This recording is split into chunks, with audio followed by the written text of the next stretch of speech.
Hey, what's up? It's Em. I'm hanging out with Rob on Front Row Live.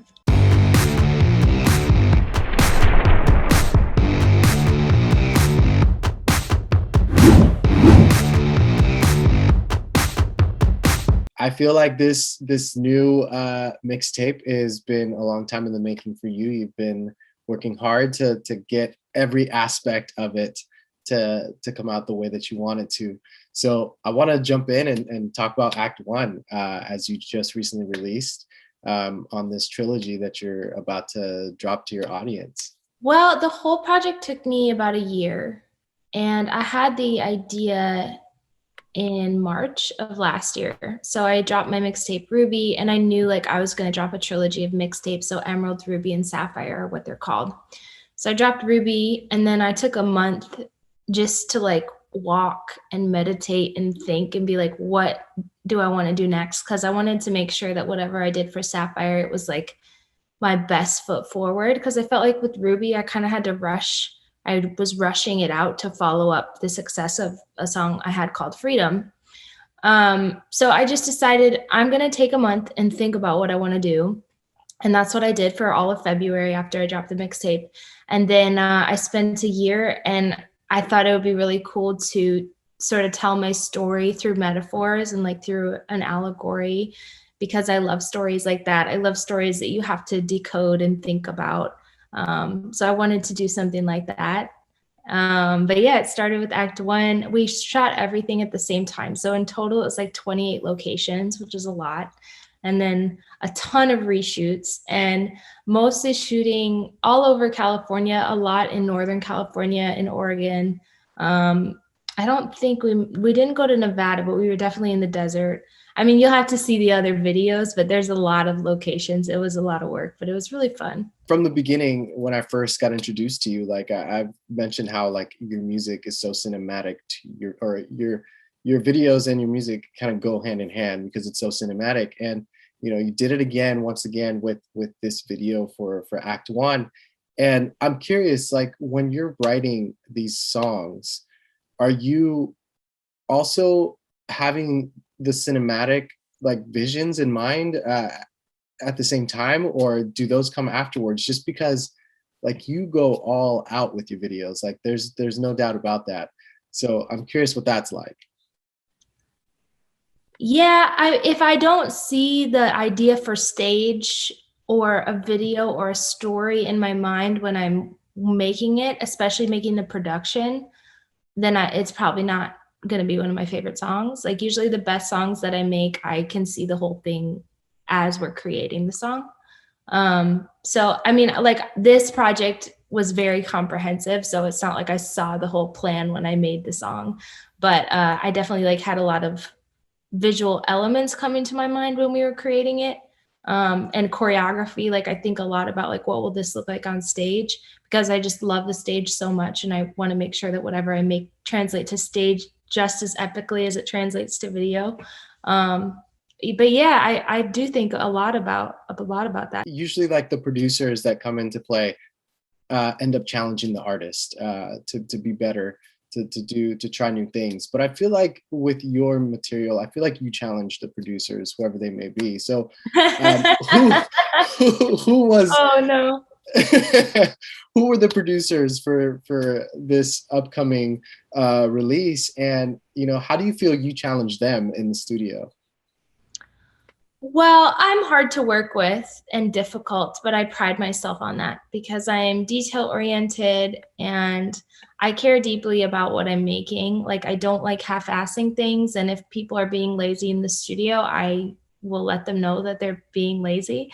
But I make everything with Taylor, Wilsbach, and Zoe, and all three of us are very talented producers and writers.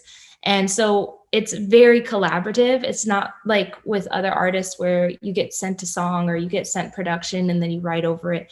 It's more like we all three sit in a room with a blank project and we just start from scratch.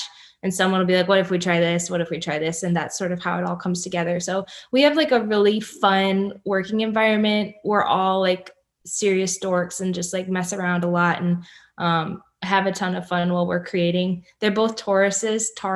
I don't know how to say that.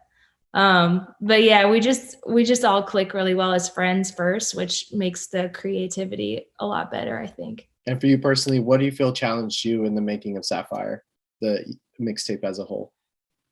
Well, I had the body of it before the I had like 8 of the songs, and then I thought I don't like a couple of these after living with them for like a year. Like the last few months, I was like, I don't think these are strong enough, so I was trying to replace them.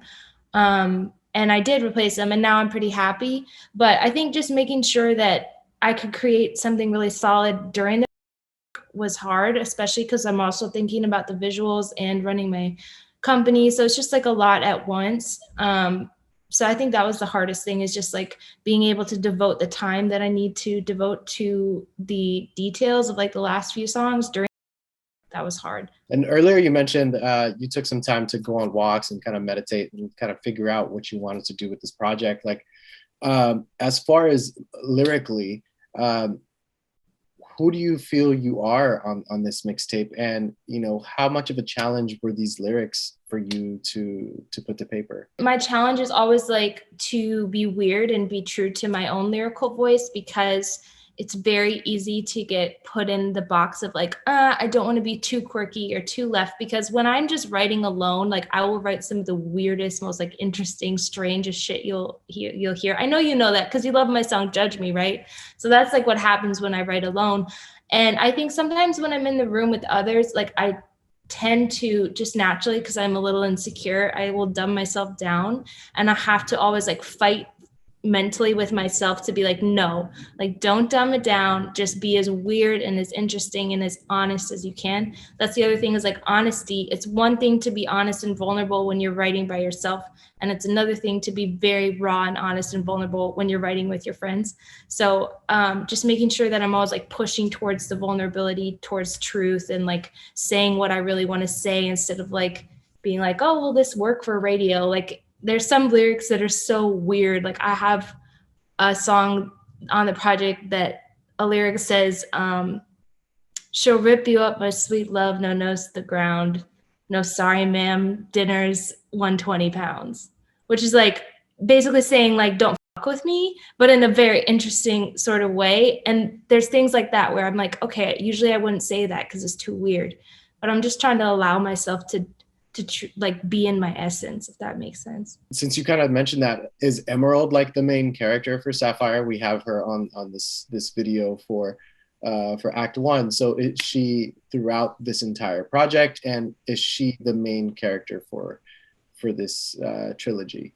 So the videos are going to end up aligning with the mixtape. So Act One is Emerald's story, Act Two is Ruby's story, Act Three is Sapphire's story. So it'll end up bringing us to the present. I wish I had thought of this earlier so that I could have been doing it the whole time, but I didn't. So we're just catching everyone up, basically. Got it. So and then in coming with these characters that you have, it's also somewhat based on your true stuff. So like, how did you come about with Emerald, Ruby, and Sapphire? Like, what is it about those names that really made you choose that for these different acts? You know, it's weird. I woke up in like 2017 in the middle of the night, and I was like, I should do mixtapes and call them Emerald, Ruby, and Sapphire, and then maybe a project and call it Diamond. And I wrote it down. Like I got out of bed, I wrote it all down. I called Taylor and Zoe the next day, and I was like, hey, I woke up with this idea in the middle of the night. Like, what do you think? And they were like, nah, don't do it. I was like, okay. So I just thought, okay, it was just like some random shit idea. And then I couldn't stop thinking about it. And everywhere I went, I kept seeing Emerald, Ruby, Sapphire. It was like it was being like drawn to me. And I was like, I guess I'm supposed to make this. So I just went with it. And then it just has grown and grown and grown into like more and more detailed of, now it's characters, now it's stories. Like it's grown on its own. That's crazy. I mean, you've always been true to yourself from what it seems like. So like, it's cool that this is finally happening. And 2017 is quite a long time to be sitting on something or an idea. Since that idea happened, how do you feel it's kind of evolved until now that it's, some of them have been released and there's some that's still upcoming? I mean, I feel like everything up till now has just been me testing learning, growing, like seeing what happens if I put out this song, and learning about all kinds of like things on the business side, and learning how to like grow and release a single and like things like that. So now I feel like I have some education under my belt and some experience with releasing, and now I'm like, okay, I think I'm ready to like properly launch something. So that's exactly what I did. I planned for 2 months, and with my little staff that I have that works for me, we sat for 2 months and we like scheduled out basically like the next 6 months of like, this is what the master plan is. So I've evolved a lot as a businesswoman, and artistically, I think the roots were always there, and it just is continuing to blossom. I don't know. I have no idea how things happen. I just show up and then things happen. So aside from being that businesswoman, you're also the artist, you're also the choreographer, you're also the actress. You play a humongous role in this entire project. So what do you feel has been the hardest thing to learn for you? Has it been the acting? Has it been the choreography? Has it been the video directing? Like, where do you feel like you've struggled, and how you've kind of grown up from it?